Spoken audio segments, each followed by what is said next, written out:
역시 이 강남에서 많이 거래가 됐다. 자, 이어서 용산구도 아파트 매매 거래 290건. 뭐 거래는 많이 안 됐어요. 1월부터 7월까지 290건 된 거야. 그러니까 거래가 많이 된 게 아니야. 조금 거래가 되면서 가격이 폭등한 거야. 이게 이제 어떤 고급지 아파트의 어떤 그 뭐랄까요, 그 흐름이지. 흐름. 가격의 흐름이지. 그러니까 이게 문제예요. 사람들이 앞으로 가격이 계속해서 오른다. 이 땅은 희소가치가 있다. 고급지의 아파트는 희소가치가 있다고 하니까 사람들이 매물을 안 내놔. 그런데 매물을 안 내놓으니까 가끔 내놓는 매물이 거래되면 가격이 급등하는 거야. 그죠? 자, 용산구에서도 290건 중에 250건, 86%가 비중 86%의 비중을 펴줬다.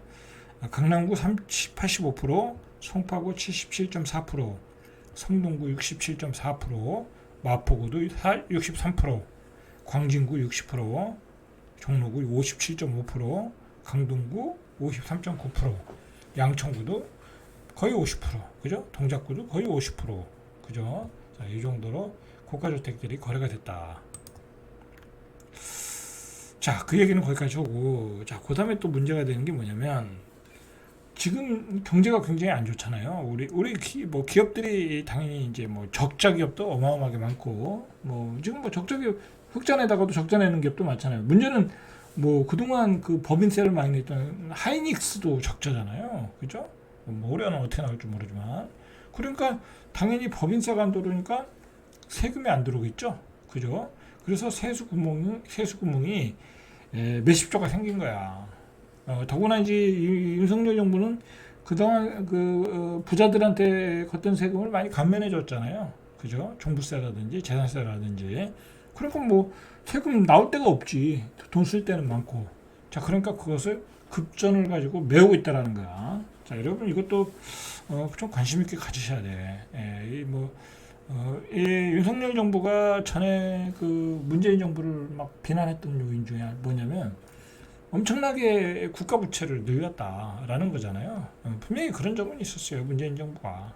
자, 그것에 대한 비난을 했었죠. 그런데 윤석열 정부도 어쩔 수 없는 거야. 국가를 운영하다 보니까 세금 가지고 운영해야 되는데 작년에 썼던 것만큼 써야 되는데 최소한 그래 경제가 돌아갈 거 아니야. 돈은 국가에서 푸는 거니까. 근데 세금이 안 들어왔다. 법인세가 안 들어왔지. 자, 법인세만 안 들어요? 뭐 종합소득세도 안 들어왔겠지. 그죠? 다 안 들어왔지. 양도소득세도 안 들어오고 뭐 부동산이 안 도니까.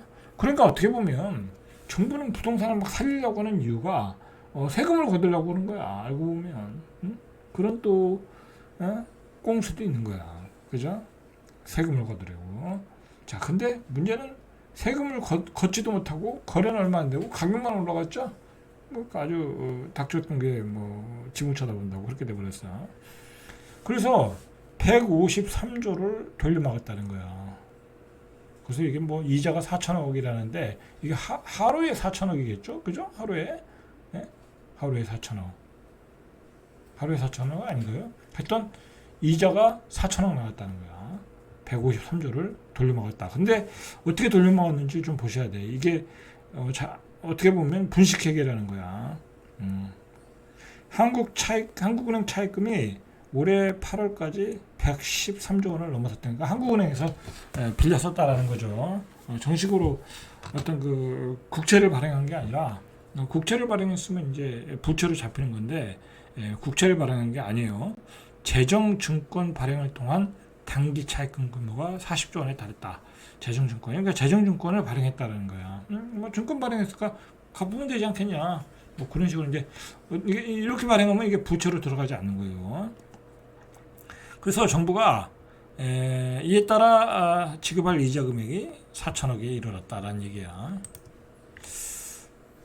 자, 한은은 차입금과 재정증권은 국가 채무에 잡히지 않는다. 그래서 정부는 재정 건전성을 유지하겠다며 국채 발행을 하지 않았다라는 거야. 자, 아무래도 외국에서 볼 때는 국가 부채를 기준으로 볼 거 아니에요. 이제 그래서 이런 편법을 이용했던 것 같아요. 왜냐면 우리 부채가 늘어나고 또 국가 부채가 늘어나고 가계 부채가 늘어나고 그러면 IMF가 어떻게 보겠어? 그리고 무디스가 어떻게 보겠어? 그죠? 국가 신용 등급을 하락시키겠죠. 자, 그러니까 이런 편법을 쓴 거예요. 알고 보면. 자, 어쨌든 국가 채무가 늘어나고 있다라는 게 중요한 거야. 그래서 혹자는 어떤 기자는 재정 지표를 실제보다 좋게 보이도록 하기 위한 사실상의 분식회계가 아니냐는 지적도 하고 있다라는 얘기예요. 자, 이거를 이제 국회 재정위원회 민주당 한병도 의원실이 한국은행으로부터 받은 정부 일시 대출금 현황 자료를 보고 나온 기사예요. 그 일시 대출금 현황이라는 게 이게 애매한 거지. 이거 언제 갔겠냐고, 그죠? 언제 갔겠냐고. 자, 이제 뭐 세금이 많이 들어오면 갔겠죠. 그러나 뭐 세금이 지금 뭐 당장 많이 들어올 일이 있겠어요. 자, 그래서 지난해 전체 일시 대출 누적액이 지난해는 이제 34조 2천억이었는데 그 3배가 넘는 금액이 지금 대출을 나가겠다라는 거야. 자, 2020년도에도 뭐 많이 나갔네요. 전체 일시 대출 누적액이 102조였으니까 그때 비교해도 많이 나갔다. 이제 그러고도 이제 한국은행에서 이제 차입금을 늘리고도 모자란 것은 재정증권. 그래서 빌린 돈이 40조. 그래서 한 140조. 그중 140조. 그 정도 나온 것 같아요. 자, 기재부는 올해 2월부터 63일물 단기 재정증권을 발행하고 있는데 4월까지 주 1회 1조 원씩 발행하다가 4월까지 주 1회 1조 원씩 발행하다가 5월부터는 주 1회 1조 5천억 원씩 금으로 발행하고 있다라는 거야. 자, 이게 계속되면은 국가 신용도도 떨어지겠죠. 그죠? 자, 뭐 이런 거 보면은 정부가 금리를 못 올리는 이유가 있어. 어쨌든 정부도 한국은행에서 돈을 빌렸으면 금리를 갚아야 될 거 아니야. 그죠? 빚을 갚아야 될 거 아니야. 자, 재정증권 발행에 따른 이자 지출이 두드러지는데 기준금리가 오르면서 지난해 상반기 1%대였던 발행금리가 올해 3% 중후반. 그러니까 뭐 정부도 3% 중후반대에 갚고 있는 거야. 근데 여기서 금리를 더 올려봐. 어떻게 되겠어요? 그죠? 기준금리 더 올리면 정부의 재정 적자가 더 늘어나겠죠. 그러니까 금리를 못 올리는 거야. 알고 보면. 자, 이 정도로 우리 재정 상황도 안 좋다. 경제 상황도 안 좋다. 자, 근데 사람들은 강남에 몰빵만 하고 있더라. 라는 얘기예요. 그죠? 문제가 있겠죠. 자, 지금은 빚을 내서 빚을 갖고 있는 상황이다. 라는 거예요. 자, 올해 1월부터 7월까지 국세 수입이 217조 6천억 원이래. 1년 전보다 43조가 모자르다. 43조 4천억. 그러니까 이제 이렇게 재정증권 발행하고 한국은행에서 단기 차입금을 가지고 오는 거야. 자, 그러니까 기업 실적 악화로 올해 세수 판고 규모가 60조 원대 계속 늘어나죠. 자, 이거 내년에는 더 늘어날 거야. 그죠? 그러니까 정부가 지금 마이너스 통장을 쓰고 있다라는 거야. 마이너스 통장. 국채 발행을 하면 국가 부채가 늘어나니까 지표상으로. 자, 그렇다는 거야. 자, 이제 어쨌든 지금 상황이 그렇다라는 걸 좀 아실 필요가 있고요. 그 다음에 아까 그 전반부에서 얘기했던 건데 그거 마무리할게요. 이제 그 산업 혁명 이후에 인구가 폭발적으로 증가하면서 이제 도시에서 이제 많이 사람들이 몰려왔잖아요. 자, 그러면서 그 땅들을 누가 다 샀냐고. 그죠? 그 땅들 그 도시의 땅뿐만 아니라 지방의 땅들도 다 누가 샀냐고. 뭐 우리뿐만 아니라 다른 나라도 마찬가지일 거야. 결국은 자본가들이 사는 거지. 그래서 통계로 나온 게 31%를 1%가 소유하고 있다. 그 얘기 아니에요? 자, 그러면 그거를 아파트로 환산하면 그것도 마찬가지야. 좋은 아파트에 그 비율도 차지하고 있는 비율도 1%가 뭐 거의 다 가지고 있을 가능성이 많아. 고급지에. 그건 당연한 얘기고 그건.